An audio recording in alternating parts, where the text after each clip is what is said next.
before we get in the cab, we want to make sure that we're sitting comfortably. First thing we want to do is lower the seat to enable us to get in a lot easier. We get back again, obviously then press it back and then it returns it to the height it was.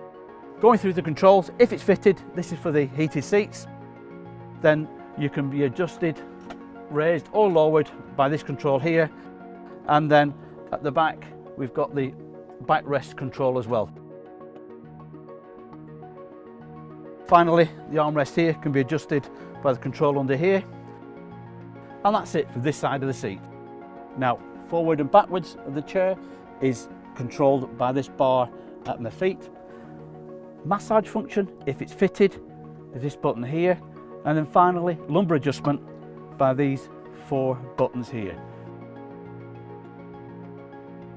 Put the armrest down and that ensures you get the perfect driving position.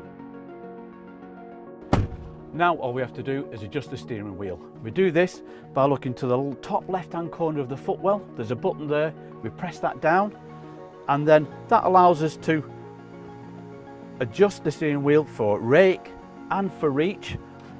Once we've found the perfect position, we release the button and that locks it.